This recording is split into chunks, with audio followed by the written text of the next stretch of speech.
ദൈവത്തിന് സ്തുതി. പ്രഭാത കിരണത്തിലേക്ക് സ്നേഹവന്ദനം.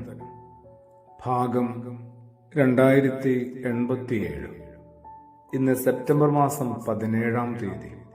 ഈ ആണ്ടിലെ 260-ാമത്തെ ദിവസത്തിലെത്തി. ഒരാൾ മറ്റൊരാളെ കുറിച്ചുണ്ടാക്കുന്ന കഥകളെല്ലാം ശരിക്കും എന്താണ്, എന്തിനു വേണ്ടിയുള്ളതാണ്? പറയുന്നവരുടെ സുഖത്തിനും കേൾക്കുന്നവരുടെ സന്തോഷത്തിനും വേണ്ടി മാത്രമാണ്. ഓർത്തോണം, ആത്മധൈര്യം പകരുന്ന ഒന്നും അത്തരം കഥകളിൽ ഉണ്ടാകാറില്ല. ആത്മനിന്ദയുടെ ചേരുവകൾ അത്തരം കഥകളിൽ പാകത്തിനുമപ്പുറത്ത് അധികമായി ചേർത്തിട്ടുണ്ടാവും. എഴുതി തയ്യാറാക്കുന്ന അത്തരം കഥകളുടെ പിറകെ നടന്നാൽ അവയെ നമുക്ക് പ്രതിരോധിക്കാനേ നേരമുണ്ടാവുകയുള്ളൂ, അവയ്ക്കെതിരെ പ്രതിഷേധിക്കാനും.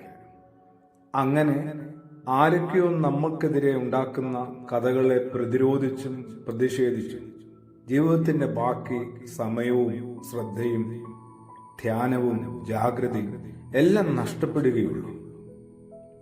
ആരെങ്കിലും നൽകുന്ന ലേബലുകളിലല്ലല്ലോ ജീവിക്കേണ്ടത്. ഓരോരുത്തരും സ്വയം നാമകരണ നടപടികളിലാണ് ഏർപ്പെടേണ്ടത്, വിശ്വാസമർപ്പിക്കേണ്ടത്.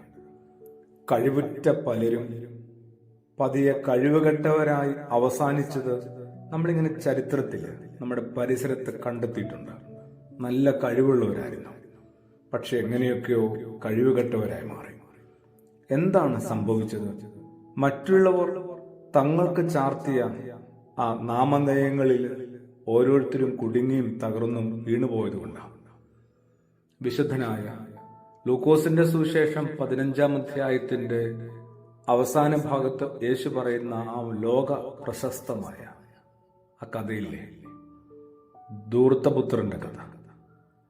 അതിനകത്തെ ആ മൂത്തപുത്രൻ അപ്പനോട് സംസാരിക്കുന്ന ഒരു ഭാഗമുണ്ട്.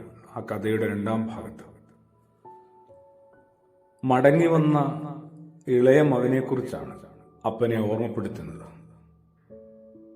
എങ്ങാണ്ടൊക്കെ കിടക്കുന്ന വേശ്യകളോടൊത്ത് നിന്റെ സ്വത്ത് മുഴുവൻ ദൂർത്തടിച്ച് തീർത്ത അവൻ മടങ്ങി വന്നല്ലോ.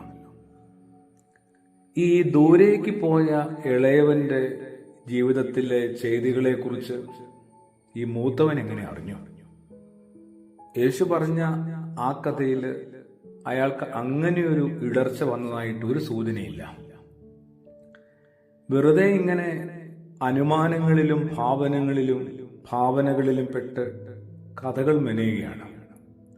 അതെ, ഒരാൾ മറ്റൊരാളെ കുറിച്ചുണ്ടാക്കുന്ന കഥകളെല്ലാം പറയുന്നവരുടെ സുഖത്തിനും കേൾക്കുന്നവരുടെ സന്തോഷത്തിനു വേണ്ടി മാത്രമാണ്.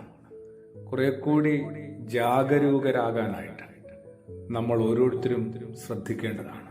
ഒപ്പം അവരിനെക്കുറിച്ചുള്ള ഇത്തരം കഥകൾ മെനയാതിരിക്കാനായിട്ട് ഒരു മിനിമം മനുഷ്യനെന്ന നിലയിൽ മര്യാദ പാലിക്കേണ്ടതുമാണ്. ആമേൻ.